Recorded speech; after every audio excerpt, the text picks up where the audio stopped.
Hello everyone, welcome back to my channel. Today I'm going to be reviewing this guy right here. This is the Spyderco Native Chief.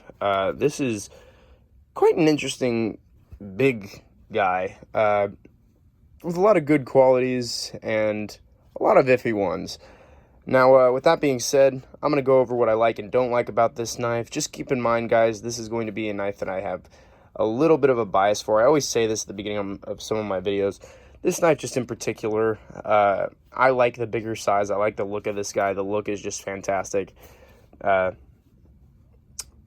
this knife kind of has a little bit, it has a place in my heart for sure, just because of how this guy looks and everything else. But I'll go over everything. I'll go over everything in what I like and don't like about this knife. But first, let's do a little size comparison. So this is the Spyderco Endura, and this is the Spyderco PM2. Now, the PM2 and the Endura, I feel like if these two just, came together and had a demonic love child, you'd get the Native Chief. I mean, this guy has closer to the size of the Endura. It's a little bigger, but it has that back lock. It has that cool little groove right there. As you guys can see, that little chamfering right there. It has that too. But also has the PM2 kind of scales and the actual PM2, I got this version in CPM S45VN, but this also comes in S30V. So, I mean, I could see that coming here. Not to mention the fit and finish of these two knives are very similar. Both are very, very good. Anyways, now I'm going to go over what I like and don't like about this knife and if I can recommend it.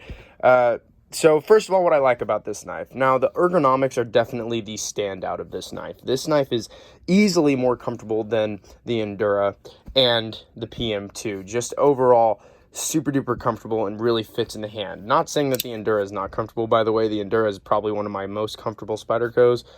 But this guy just kind of came in. It has a lot more meat in the handle while also having some really good chamfering and some really good ergonomics. I just overall really like this knife's ergonomics. It's just fantastic. Another thing I like about this knife is the back lock. The back lock is very, very nice. The back lock is also a very strong lock. And I think that Spyderco's been working on their back locks for so long that they're really starting to get it down. And on knives like this in the Endura, you can really feel it. It's smooth, it's nice, and it's strong. Like it's working, but it's also very smooth and practical for everyday use. So I really do like that. It very much so harkens back to the old-fashioned bucks. Except these are way easier to use than the buck backlocks, because the buck backlocks are all the way down here. These ones are definitely in a lot more of a practical place. Anyways, another thing I like about this knife is the blade and the blade steel. The blade's a spear point blade, and I will talk about the practicalness of it later in the video, but for now, I really do like the look of a spear point blade. I am a sucker for spear points. They just look so incredibly cool and look just so menacing, and I love it to death. And especially with a knife this big, I mean, this knife is about 9.5 inches. This is a big boy. And to have a blade like that is just super duper intimidating. I mean, just absolutely cool though.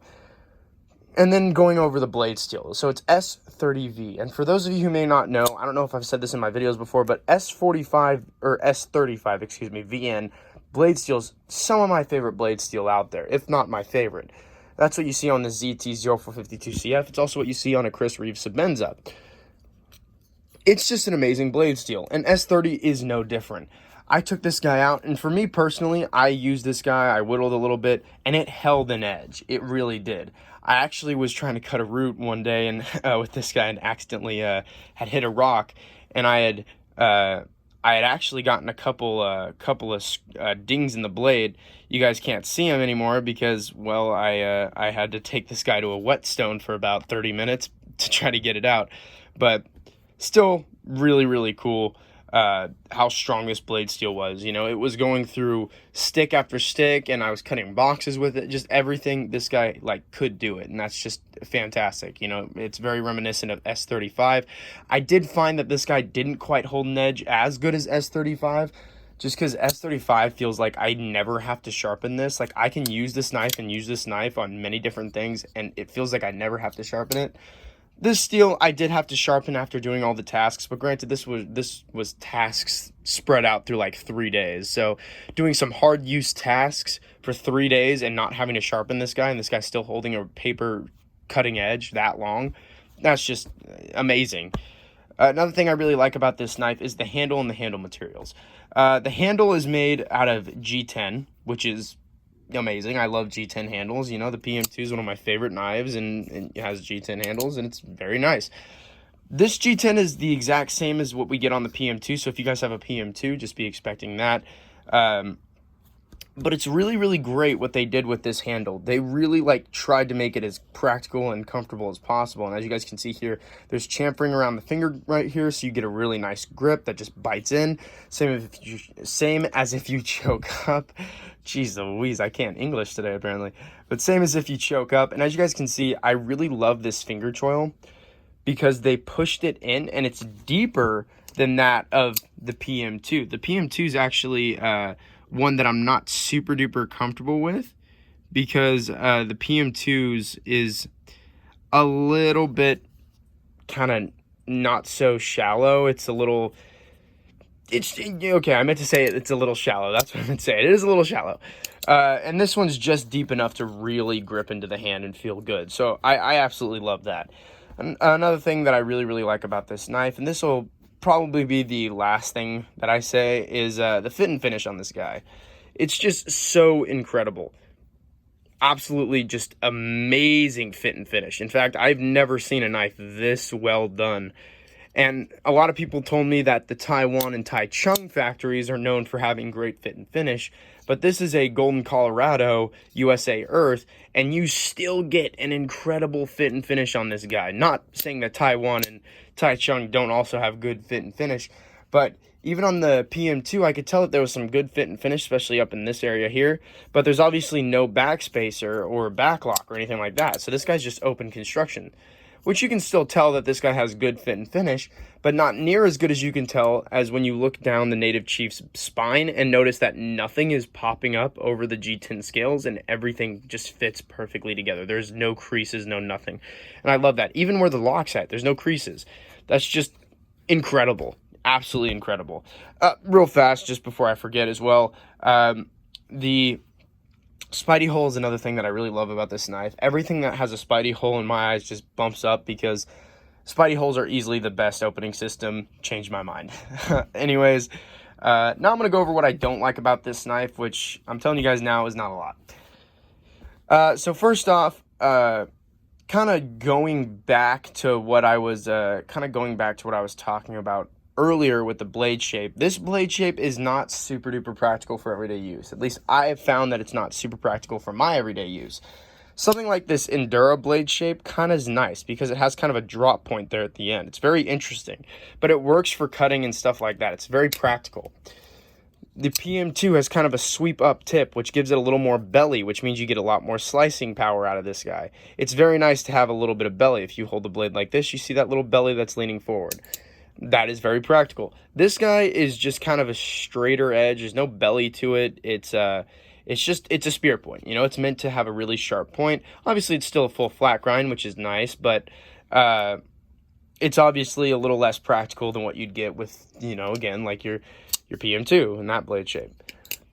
So that's just something that I don't necessarily like. Another thing I don't really like, this pocket clip is kind of a hot spot. Now, I have been told that the Spyderco clips can be hot spots on certain knives, and this guy, if you choke down, it's not necessarily a hot spot, but if you choke up, it kind of becomes one after a while if you're not, like, you know, careful.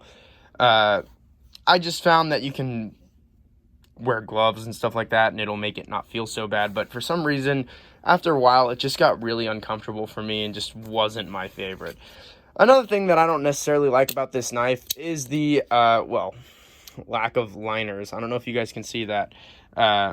It's hard to show it, but there are no liners in there. It's just the thick G10. Now, granted, this G10 is, again, thick, like I said, and pretty hard use G10. Like, I could probably throw this guy against a tree about 30,000 times and it'd still be intact. But just not having liners, I get it. It did reduce the weight a lot. Like, I guarantee this knife would have been much, much heavier otherwise. This knife also doesn't have very bad weight, but could have been a lot worse if they put liners in it. But the PM2 just feels so sturdy in the hand, just so, like, hard use in the hand because of the fact that there's liners in there. You guys can see that. This guy doesn't have liners. It does have a full steel back spacer, though, that goes all the way down here. So that's nice, but again, without liners, you know, this guy just, for me, I usually like when my knives have liners. It's just kind of like, okay, you got a big freaking knife that you can go out and just abuse, but to have full liners just makes this guy feel like it could withstand anything. But again, that's more of a nitpick than anything else. Now, this is my final thing that I don't like about this knife, and that is the jimping. The jimping is just, wow. It is so sharp. I remember the first time I took this knife out and was cutting with it, I started to actually cut into my finger a little bit. My front finger was okay because I was trying to pull back a little bit and just cut like that. But I found that this thumb wanted to keep pushing down on that jimping and started eventually just kind of getting cut up a little bit. And it didn't feel great. It's just pretty intense jimping, but you could saw it down or not saw it down, but sand it down, and that would work just as good. But anyways, guys, that's pretty much it for this knife. I absolutely love this guy, and it's just great.